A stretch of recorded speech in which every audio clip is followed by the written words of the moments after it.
Hello keyword longevity lifestyle designers, this is Gavin here, secretsoflongevity.com.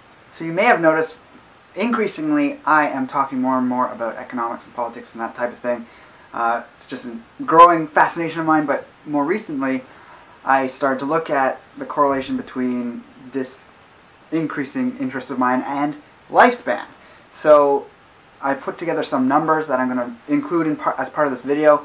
I've got sources, as always, linked below in the drop-down menu. And these stats, which come from 2011, some of them were in the 2013 Fraser Institute's report on economic freedom, and it shows quite clearly that the more economically free and affluent a nation is, the longer the life expectancy becomes.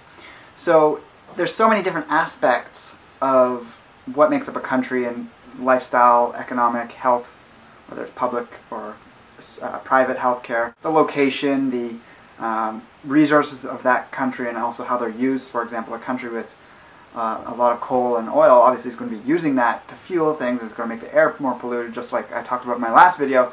That's going to lead to health problems, even though they could be very rich from those resources. So I do get that there's all these different intricacies that factor in and can shift things around. And also you have to consider the history of a country. So these are statistics from 2011, and I actually talk about some in 2008 as well.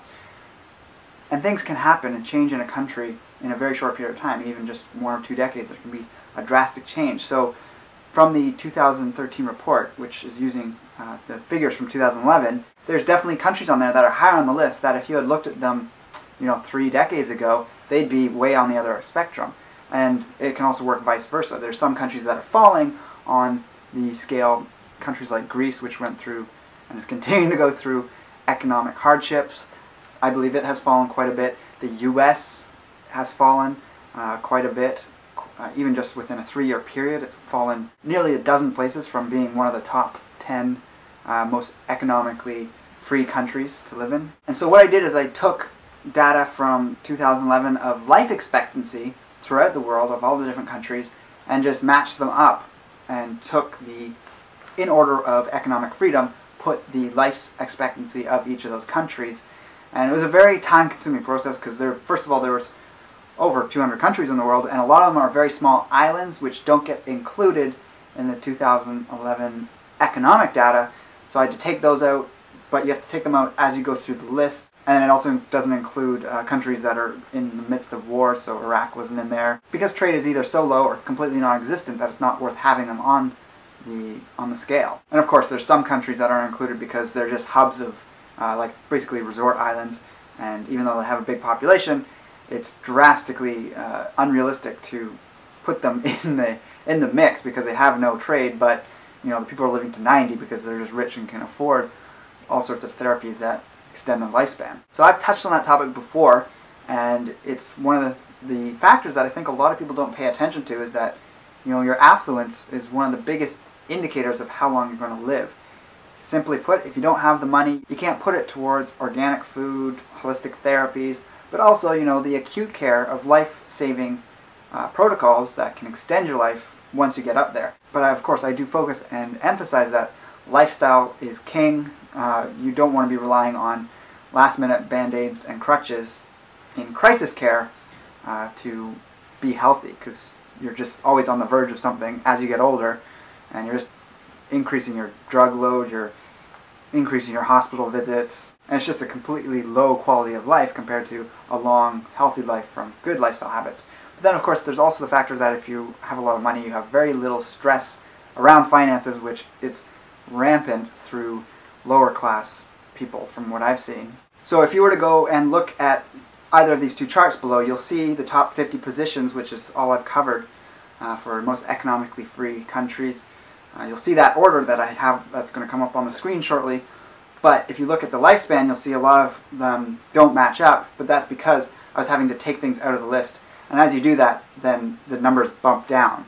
So something that might have been 65th on the list is actually in the top 50 on the other list because there's over 15 countries that had already eliminated by the time I got to that point. I didn't go through the whole list of the economic factors just because I could see how long it was going to take me, but if you look at any of the ones on the other ends of the scale, you really see how quickly the lifespan drops with the more tyrannical and overarching powers the government has.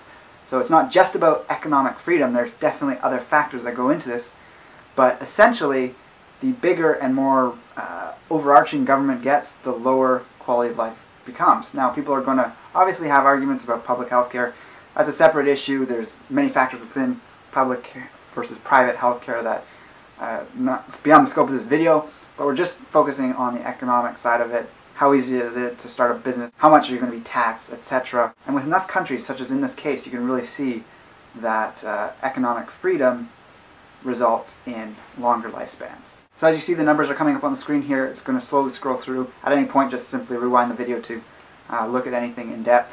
And on the one side, I'm not exactly sure which side the screen is going to be on, is going to be the order from 1 to 50, the most economically free to the, at least the top 50. It actually goes down to 100 and something, high hundreds, and those aren't included. But then the other side is what rank it is out of all those countries in terms of life expectancy. And as you're seeing, a lot of these top ones are very high up on the life expectancy. There's the odd one thrown in there that is a little bit higher than its place, and any that are in bold are outside of the top 50 in overall life expectancy, but they happen to have a lot of economic freedom, but they're generally not too far out of that top 50. There's actually only 13 of them that aren't in the top 50, but it still goes to show that out of these 50 top positions for economic freedom, 74% of them are also having the longest life expectancy. The global average for life expectancy right now, or even back in 2011, was around 70. It might be, half a year in either direction, and it's steadily increasing over the years, as one of the major things being the improved birth survival rates. But if we take these top 50 countries and average them out by life expectancy, it's actually 77.76. So pretty much 78 years is the average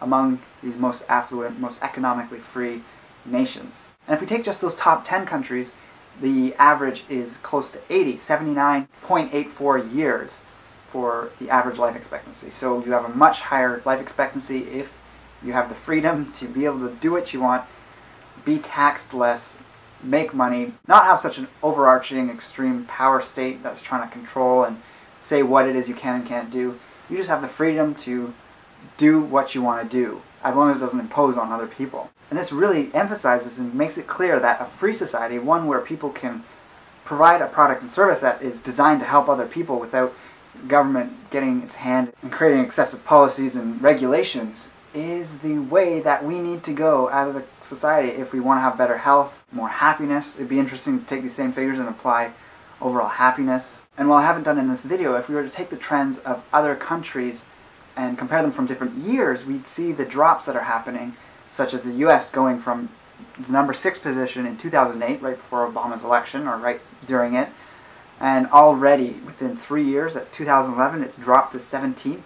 I'm quite concerned once the 2013 numbers come out for the US, but it probably won't be published in this institute's report until 2014 or 2015, but those numbers I expect would show even lower position. So the US is falling fast because of the excessive regulations that are coming about from Obama's very social, state-driven policies. And although it's just one singular example, this provides a really clear indication of the dangers of taking this route.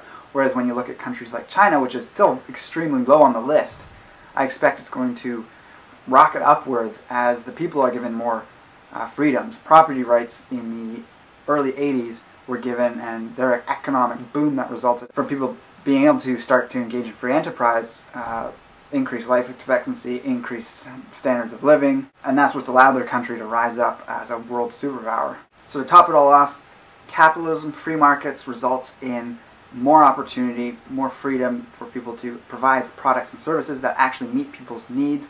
When government regulations and statism comes in, the government is essentially the number one monopoly, but allows companies to become monopolies by taking their money through lobbying and creating regulations that suppress the little guy who's trying to create a product that would be better than the product or service being offered by the already big company that would challenge it as a competitor. So the big companies squash the competition through that method.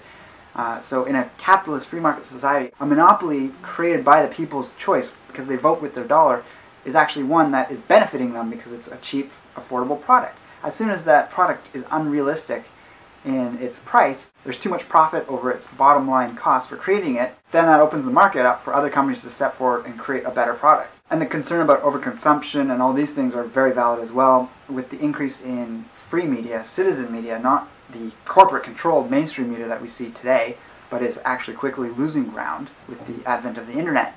We have real valid information that comes out that calls people out. They're whistleblowers. They're helping tear down the fabric of these large agencies and corporations that are really vile in what they're doing to the planet. And people can then make the choice to not vote with their dollar. And that is a good thing. That is what's going to lead to sustainability for the environment, for our cultures. It's going to reduce the risk of oppression and the loss of individual liberties.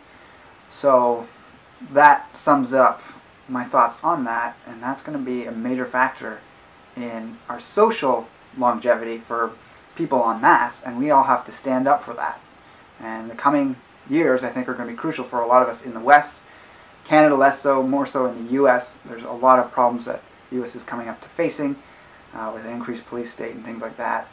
And if you're on the fence about this thing, I hope some of these numbers really kind of shake you and wake you up to the reality of the dangers of overarching state power, or even any state power. But that's another discussion as to the details of what the ideal situation could be in terms of government and politics. We're just focusing on economics and life expectancy in this video.